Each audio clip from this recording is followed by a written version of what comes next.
Bukankah telah kuperintahkan kepadamu, kuatkan dan teguhkanlah hatimu, janganlah kecut dan tawar hati, sebab Tuhan Allahmu menyertai engkau kemanapun engkau pergi. Shalom adik-adik teruna, selamat pagi dan selamat beribadah di hari Minggu tanggal 11 Juli 2021. Mari adik-adik kita siapkan bacaan Alkitab kita. Untuk Mazmur berbalasan terambil dari Mazmur 33 ayatnya yang pertama hingga kelima. Mazmur 33 ayatnya yang pertama hingga kelima. Dan bacaan firman kita pada pagi hari ini terambil dari Matius pasalnya yang ke-7, ayatnya yang ke-7 hingga ke-11. Kalau sudah disiapkan semua, mari kita ambil sikap yang baik. Kita akan memulai ibadah kita pada pagi hari ini. Kakak mengajak adik-adik sekalian untuk bangkit berdiri. Kita mau menghadap Tuhan dengan meninggikan namanya yang mulia. Kita nyanyikan pujian dari Kidung Jemaat 17, baitnya yang pertama, Tuhan Allah Hadir.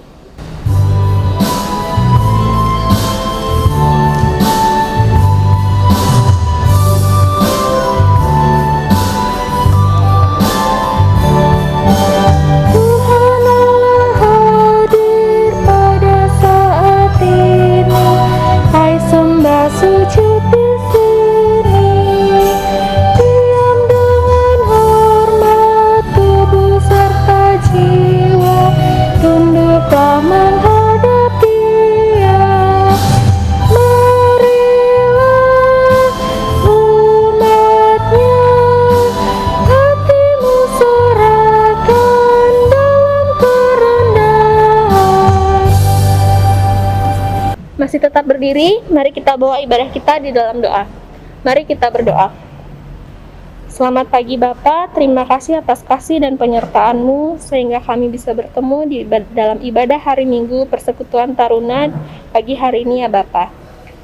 Bapa, saat ini kami akan memulai ibadah kami, kiranya Engkau memimpin ibadah ini dari awal, pertengahan hingga pada akhirnya, boleh jadi hanya di dalam nama Tuhan Yesus saja. Terima kasih Tuhan, ampunilah segala kesalahan dan dosa kami. Hanya di dalam nama Tuhan Yesus, kami sudah berdoa dan mengucap syukur. Haleluya, amin. Mari adik-adik kita membuka Mazmur berbalasan kita yang sudah disiapkan tadi, yang terambil dari Mazmur 33, ayatnya yang pertama hingga kelima. Mazmur 33, ayat yang pertama hingga kelima, kita akan membacanya secara berbalasan. Puji-pujian kepada Allah Israel. Bersorak-sorailah hai orang-orang benar dalam Tuhan, sebab memuji-muji itu layak bagi orang-orang jujur. Bersyukurlah kepada Tuhan dengan kecapi, bermazmurlah baginya dengan gambus puluhan. Nyanyikanlah baginya nyanyian baru, petiklah kecapi baik-baik dengan sorak-sorai. Sebab firman Tuhan itu benar, segala sesuatu dikerjakannya dengan kesetiaan. Ia senang kepada keadilan dan hukum, bumi penuh dengan kasih setia Tuhan. Adik-adik dipersilahkan duduk kembali. Mari adik-adik kita siapkan hati dan pikiran kita untuk menyambut firman Tuhan. Kita akan bernyanyi dari Kidung Jemaat 389, baitnya yang pertama dan keempat, Besarlah Kasih Bapakku.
Adik-adik, kita akan masuk ke dalam pemberitaan firman Tuhan.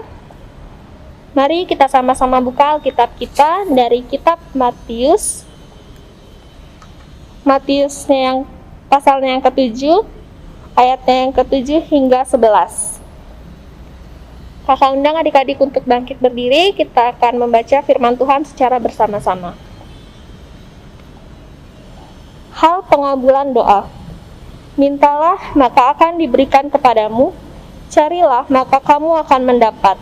Ketoklah, maka pintu akan dibukakan bagimu. Karena setiap orang yang meminta, menerima, dan setiap orang yang mencari, mendapat. Dan setiap orang yang mengetok, baginya pintu dibukakan. Adakah seorang daripadamu yang memberi batu kepada anaknya jika ia meminta roti? Atau memberi ular jika ia meminta ikan? Jadi, jika kamu yang jahat tahu memberi pemberian yang baik kepada anak-anakmu, apalagi Bapamu yang di sorga, Ia akan memberikan yang baik kepada mereka yang meminta kepadanya. Demikian pembacaan Alkitab, terpujilah nama Tuhan, haleluya. Haleluya, haleluya, haleluya. Adik-adik dipersilakan untuk duduk kembali. Saat ini kita akan masuk ke dalam pembagian kelas. Shalom, selamat hari Minggu, teruna-teruni yang dikasihi Tuhan. Kembali pada pagi hari ini kita akan merenungkan dan belajar akan kebenaran firman Tuhan yang terambil dari Perjanjian Baru, dari Injil Matius pasal yang ke-7 hingga pasal yang ke-7, ayat ke-7 hingga ayat yang ke-11 yang sudah dibacakan oleh Kak Tasya tadi ya. Adik-adik yang dikasihi Tuhan, hari ini kita akan belajar satu hal yang sangat-sangat dekat dengan kita, yang menjadi gaya hidup kita sehari-hari, yaitu sesuai dengan judul perikop pada pagi hari ini, hal pengabulan doa. Adik-adik khususnya yang sekarang di kelas dulu ya, Kali menyapa adik-adik yang duduk di kelas SMA dari kelas 10, 11, 12. Adik-adik kita sering sekali berdoa kepada Tuhan. Itu sudah menjadi kebiasaan kita sedari kita kecil, kita sudah diajarkan untuk berdoa oleh orang tua kita. Nah, Colin mau tanya nih, adik-adik, kira-kira apa sih yang membuat permohonan doa kita itu dijawab oleh Tuhan? Apakah itu tergantung dari kesungguhan ketika kita berdoa, atau itu tergantung dari bagaimana besar imannya kita, atau itu hanya tergantung dari pribadi Allah, pure karena kehendak Allah untuk mau mengabulkan doa kita? Kita akan belajar pagi hari ini dari Matius pasal yang ke-7, di ayat yang ke-7 hingga ayat yang ke-11. Kitab Matius ini adik-adik ditulis oleh salah satu rasul Tuhan Yesus, Rasul Paulus, dan di Injil Matius ini, dari pasal yang ke-5 hingga pasal yang ke-7 itu dikenal sebagai khotbah Yesus di bukit. Nah, salah satu cara hidup yang ditekankan Yesus Kristus dan dicatat oleh Matius dalam perikop ini adalah tentang pengabulan doa, hal pengabulan doa. Karena melalui doa, kita diinginkan untuk menunjukkan keyakinan, kepercayaan kita, kepasrahan kita, kedekatan, dan yang terpenting, keterikatan kita dengan Allah. Adik-adik, Tuhan Yesus Kristus mengajarkan agar kita semua, orang percaya itu, tidak segan-segan atau tidak takut, apalagi ragu-ragu untuk menaikkan permohonan-permohonan doa kita kepada Allah. Penekanan ini ada di ayat yang ke-7, bacaan kita yang pertama. Ada 3 kata kerja yang ditekankan. Yang pertama, mintalah, carilah, ketuklah. Hal ini berarti Yesus ingin agar kita, orang-orang percaya itu, harus berdoa secara terus-menerus dalam ketekunan dan dalam ketaatan kita. Di mana artinya adalah hanya mereka yang sungguh-sungguh berdoalah yang akan menerima jawaban dari Allah. Kita masuk ke dalam jawaban dari Allah. Jawaban dari Allah itu apa? Kita mengenal, sudah sangat familiar sekali dengan jawaban dari Allah. Kita kenal dengan 3 jawaban. Jawaban yang pertama adalah ya, jawaban kedua adalah tidak, dan jawaban ketiga adalah belum saat ini. Ada contoh kisah di Alkitab yang bisa menjadikan contoh dalam hal pengabulan doa yang kita renungkan pada pagi hari ini. Yang pertama adalah permohonan dari orang yang beriman kepada Tuhan dan permohonannya dikabulkan. Itu ada kisahnya di Matius pasal yang 9. Colin akan bacakan dari ayat yang ke-28. Setelah Yesus masuk ke dalam sebuah rumah, datanglah kedua orang buta itu kepadanya, dan Yesus berkata kepada mereka, "Percayakah kamu bahwa aku dapat melakukannya?" Mereka menjawab, "Ya Tuhan, kami percaya." Berarti mereka beriman kepada Tuhan. Di ayat selanjutnya, lalu Yesus menjamah mata mereka sambil berkata, "Jadilah kepadamu menurut imanmu." Yesus kabulkan permohonan mereka. Tapi ada juga kisah permohonan dari orang yang beriman sekali kepada Tuhan, dan tidak perlu kita ragukan lagi imannya, tetapi tidak dikabulkan oleh Tuhan. Itu adalah kisah dari Rasul Paulus yang sangat terkenal ya adik-adik ya, kisah ini. Dimana siapa sih yang nggak tahu Rasul Paulus? Bagaimana sih imannya ia kepada Allah, kepada Tuhan? Dia adalah salah satu Rasul Allah gitu, Rasul Yesus maksud kalian. Kisahnya juga ada terdapat di 2 Korintus pasal yang ke-12, akan kalian bacakan. Dan supaya aku, Paulus, jangan meninggikan diri karena pernyataan-pernyataan luar biasa itu, maka aku diberi suatu duri di dalam dagingku, yaitu seorang utusan iblis untuk mengoceh aku, supaya aku jangan meninggikan diri. Tentang hal itu aku sudah 3 kali berseru kepada Tuhan supaya utusan iblis itu mundur daripadaku. Ia sudah memohon kepada Tuhan 3 kali, tetapi jawab Tuhan kepadaku, kepada Paulus, "Cukuplah kasih karuniaku bagimu, sebab justru dalam kelemahan kuasaku menjadi sempurna. Sebab itu terlebih suka aku bermegah atas kelemahanku, supaya kuasa Kristus turun menaungi aku." Orang beriman, tetapi permohonannya tidak dikabulkan Tuhan, di mana Tuhan memberikan jawaban tidak dengan alasan, "Cukuplah kasih karuniaku bagimu, sebab justru dalam kelemahanlah kuasaku menjadi sempurna." Ada juga contoh permohonan dari orang yang tidak beriman kepada Tuhan, tetapi permohonannya dikabulkan oleh Tuhan. Kita ambil contoh dari orang yang lumpuh di kolam Bethesda. Kisah ini ada dalam Yohanes pasal yang ke-5. Di situ ada seorang yang sudah 38 tahun lamanya sakit. Ketika Yesus melihat orang itu berbaring di situ, dan karena ia tahu bahwa ia telah lama dalam keadaan itu, berkatalah ia kepadanya, "Maukah engkau sembuh?" Yesus bertanya kepada si lumpuh. Kemudian jawab orang sakit itu kepadanya, "Tuhan, tidak ada orang yang menurunkan aku ke dalam kolam itu apabila airnya mulai goncang. Dan sementara aku menuju ke kolam itu, orang lain sudah turun mendahului aku." Tidak ada effort, tidak beriman kepada Tuhan. Tapi kata Yesus kepadanya, "Bangunlah, angkatlah tilammu dan berjalanlah." Dan pada saat itu juga sembuhlah orang itu, lalu ia mengangkat tilamnya dan berjalan. Permohonan orang tidak beriman, tetapi dikabulkan oleh Tuhan. Sekarang pertanyaannya, berarti permohonan kita itu tidak menentu berdasarkan bagaimana menurut kita gitu kan adik-adik. Permohonan kita tidak berdasarkan dari bagaimana iman kita kepada Tuhan. Harus dikasih contoh tadi, Rasul Paulus pun juga Tuhan tidak menjawab doanya. Bahkan Tuhan biarkan ia mengalaminya. Karena Tuhan tahu ketika ia mengalami itu, kuasa Tuhan sempurna di dalam dirinya. Satu hal yang adik-adik yang perlu sangat kita ingat dan sangat selalu kita harus camkan itu dalam diri kita masing-masing.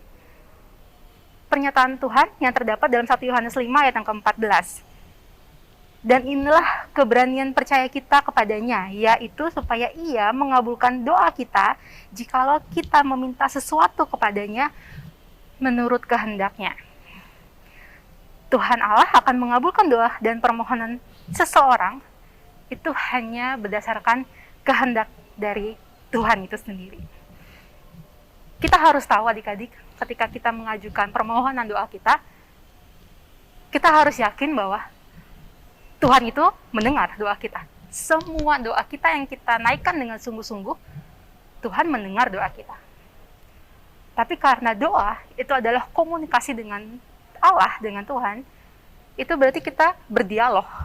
Dan ketika kita menyampaikan keinginan kita, menyampaikan suara kita, Tuhan pun juga menyampaikan responnya, jawabannya. Tuhan selalu menjawab doa kita adik-adik.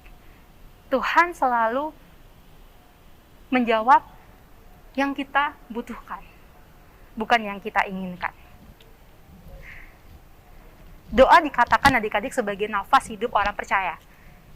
Tagline itu, kalimat-kalimat itu selalu ada di mana-mana, di sosial media kita baca, bahkan di event-event rohani sekalipun itu ada tagline yang kita sudah hafal banget. Doa adalah nafas hidup orang percaya. Kenapa dikatakan sebagai nafas hidup orang percaya? Kita bernafas tuh setiap saat ya adik-adik ya.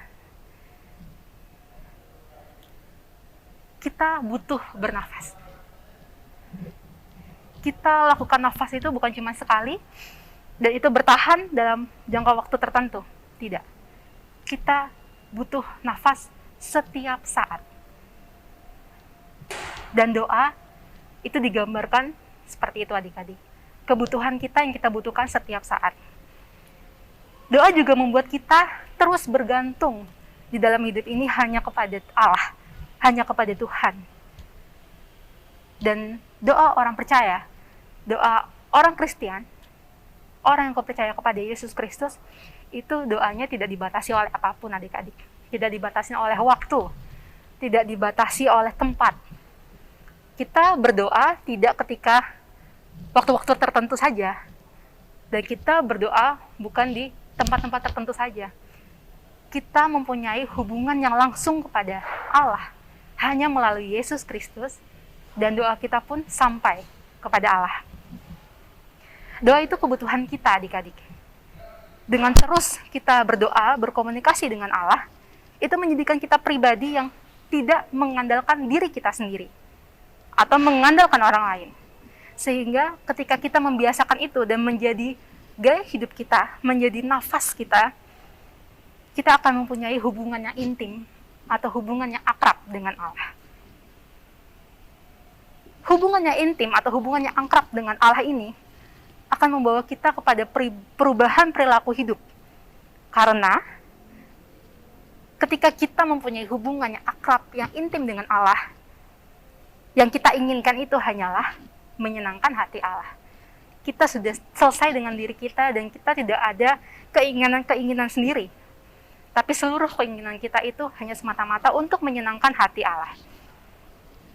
Dan jangan lupa adik-adik ya, doa itu berkuasa loh adik-adik.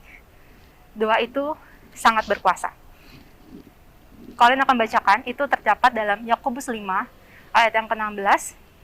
Karena itu hendaklah kamu saling mengaku dosamu dan saling mendoakan supaya kamu sembuh. Doa orang yang benar, bila dengan yakin didoakan, sangat besar kuasanya. Tercatat di Alkitab bahwa dosa itu sangat besar kuasanya.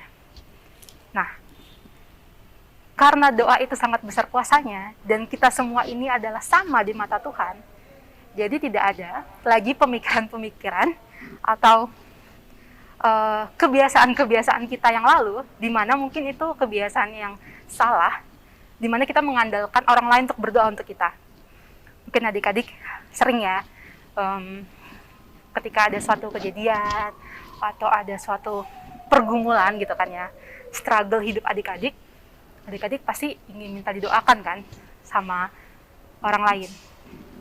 Tetapi adik-adik, itu tidak apa-apa, itu namanya support. Doa itu penting sekali, itu perlu. Saling mendoakan itu sangat perlu. Kita menuliskan itu. Karena itu hendaklah kamu saling mengaku dosamu dan saling mendoakan supaya kamu sembuh. Jadi tidak berdoa sendiri saja, kita harus saling mendoakan. Tetapi doa si A atau doa si B itu tidak lebih berkuasa daripada doa kita. Doa Bapak Ibu Pendeta, doa kakak layan, doa majelis, itu tidak lebih berkuasa dari doa orang-orang lainnya. Karena kita semua itu sama. Doa kita semua ketika kita ucapkan dengan sungguh-sungguh, itu berkuasa dan Allah mendengar itu adik-adik. Ketika kita berdoa dengan sungguh-sungguh, Allah mendengar itu. Kita harus berdoa. Kalau kita tidak berdoa, kita mati adik-adik. Kita harus berdoa. Karena kalau tidak berdoa, kita tidak pernah tahu apa yang Tuhan inginkan di dalam hidup kita masing-masing. Jangan pernah meremehkan doa adik-adik. Doa itu berarti kita menundukkan diri kepada Allah. Kita menundukkan diri kepada kehendak Allah. Jangan pernah menjadikan doa itu sebagai alat untuk mengatur atau memaksa kehendak kita kepada Tuhan. Kita harus sangat percaya dan harus sangat yakin akan janji Tuhan bahwa Ia akan memelihara kita. Dan kita harus percaya bahwa Tuhan itu akan memberikan yang terbaik yang kita butuhkan. Tuhan kita hanya sejauh doa, adik-adik. Tuhan itu sangat dekat dengan kita. Kita mempunyai kebebasan untuk berbicara apa saja dengan Tuhan melalui doa. Kita mempunyai kebebasan untuk berbicara kapan saja, di mana saja, melalui doa, langsung kepada Allah, melalui Yesus Kristus.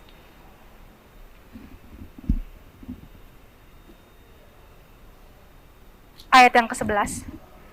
Jadi jika kamu yang jahat tahu memberi pemberian yang baik kepada anak-anakmu, apalagi Bapamu yang di surga, Ia akan memberikan yang baik kepada mereka yang meminta kepadanya. Jadi, teruslah meminta adik-adik. Ada istilah atau ada singkatan yang sering banget kita dengar. Push, pray until something happen. Berdoalah sampai sesuatu itu terjadi. Berdoalah dan percayalah jawaban Tuhan itu yang terbaik bagi hidup kita. Jangan pernah berdoa asal-asalan, adik-adik. Jangan pernah berdoa asal-asalan. Karena ketika kita mempermainkan atau meremehkan doa, itu pun juga berarti kita menyepelekan kebaikan dari Tuhan. Amin. Puji Tuhan, kita sudah sama-sama mendengar kebenaran firman Tuhan. Karena itu, mari kita meresponnya dengan memuji dari Gita Bakti 69 bait yang pertama, Kumulai dari diri sendiri.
Terkasih, mari kita satu di dalam doa syafaat.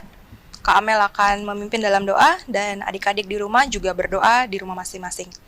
Mari tundukkan kepala, lipat tangan, kita berdoa. Terpuji-pujilah Engkau ya Allah Bapa kami, Allah yang kami sembah dalam nama Tuhan Yesus Kristus. Bapa yang baik, terima kasih untuk kasih sayang Tuhan dalam kehidupan kami, untuk kesehatan yang Tuhan masih percayakan kepada kami. Bahkan kesempatan kami boleh beribadah setiap minggunya dan belajar firman Tuhan. Terima kasih untuk firman yang sudah kami dengar di hari ini. Biarlah Tuhan sendiri yang menolong kami, memperlengkapi kami, supaya kami bisa menjadi pelaku firman yang hidup dalam kehidupan kami. Bapa, kami mau berdoa untuk bangsa dan negara kami. Berikan hikmat, akal budi, kemampuan kepada setiap para pemimpin kami, baik pemimpin daerah maupun pemimpin negara kami. Biarlah setiap kebijakan khususnya dalam menanggulangi bencana pandemi yang terjadi di seluruh wilayah Indonesia kami ini bisa berjalan dengan baik, bisa ditanggulangi dengan segera, dengan cepat. Dan Tuhan, mohon belas kasihan-Mu agar setiap orang-orang yang terpapar, orang-orang yang sedang sakit di rumah sakit maupun di rumah isolasi, Tuhan sembuhkan mereka. Tuhan berikan kecukupan oksigen maupun obat-obatan dan juga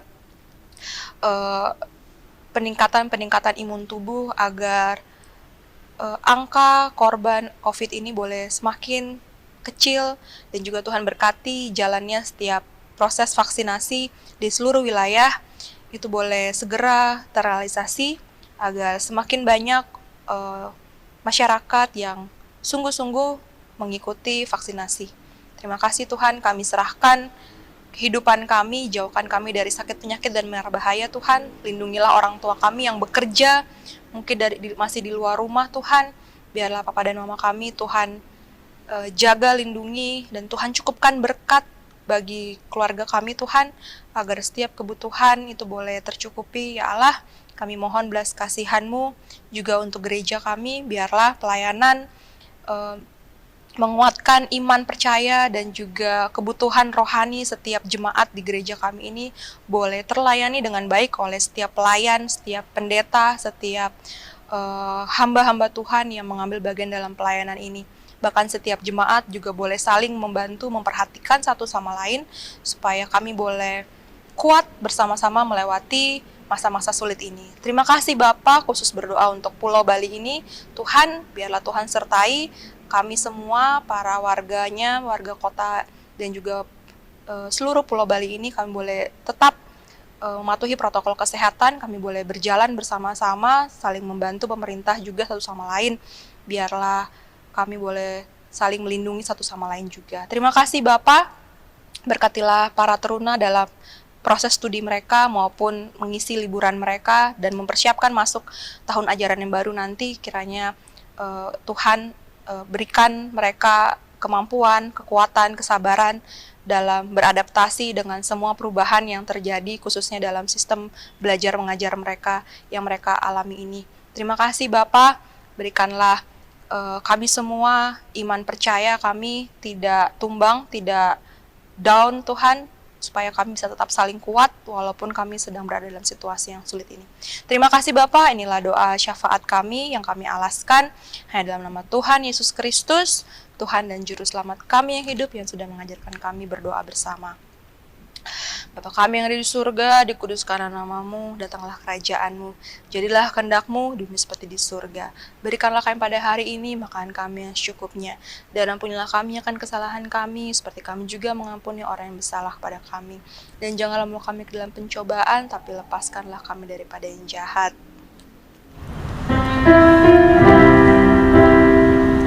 Karena Engkaulah yang mempunyai kerajaan dan kuasa dan kemuliaan sampai selama-lamanya.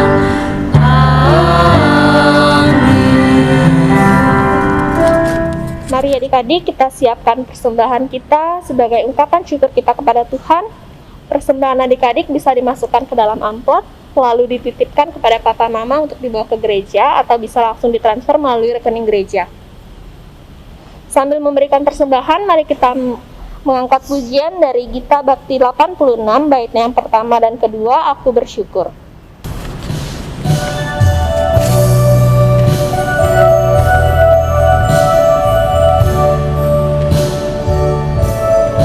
Aku bersyukur Allah sumber hidupku, Dia memberi rahmatnya kepadaku. Puji dan syukur ku naikkan kepadanya, yang maha kudus di surga terpujilah. Dia sumber hidupku, baginya syukur dan pujian selamanya.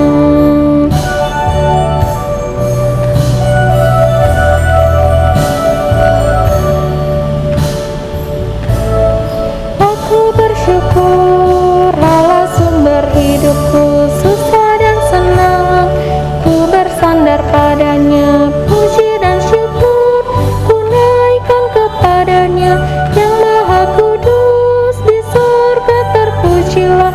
Dia sumber hidupku, baginya syukur dan pujian selamanya.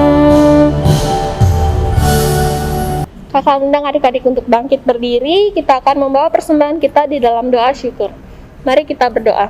Tuhan, kembali lagi kami datang ke hadirat-Mu. Terima kasih ya Tuhan. Tadi kami sudah memberikan persembahan sebagian kecil dari apa yang sudah Engkau berikan dalam kehidupan kami.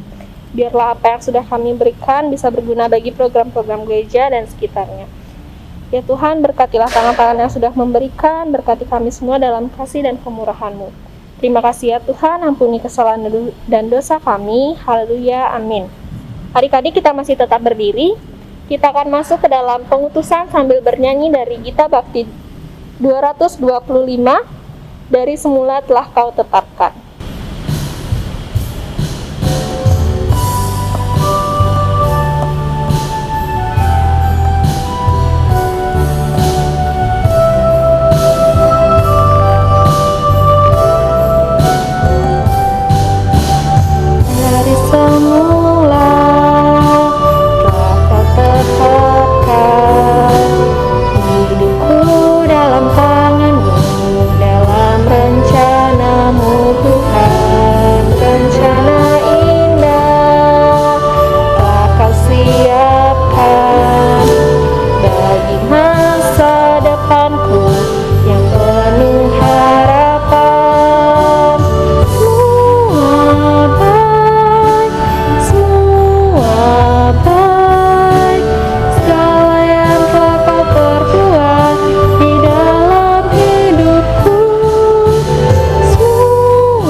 Kita kepada Tuhan, kita berdoa. Inilah ibadah kami Tuhan. Biarlah apa yang sudah kami baca, apa yang sudah kami renungkan, semua firman itu boleh kami hidupi Tuhan, dan itu boleh menjadi nafas kami setiap harinya Tuhan. Kami menyerahkan hidup kami seutuhnya hanya ke dalam tangan pengasihan-Mu. Adik-adik, mari arahkan hati kita kepada Tuhan, dan mari kita terima berkat-Nya. Tuhan memberkati engkau dan melindungi engkau. Tuhan menyinari engkau dengan wajah-Nya, dan memberi engkau kasih karunia.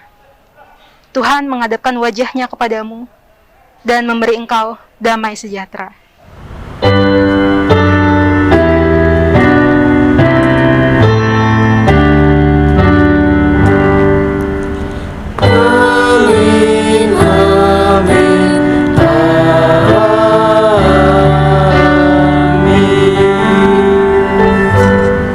Ibadah kita selesai. Selamat hari Minggu, sampai bertemu di IHMPT minggu depan.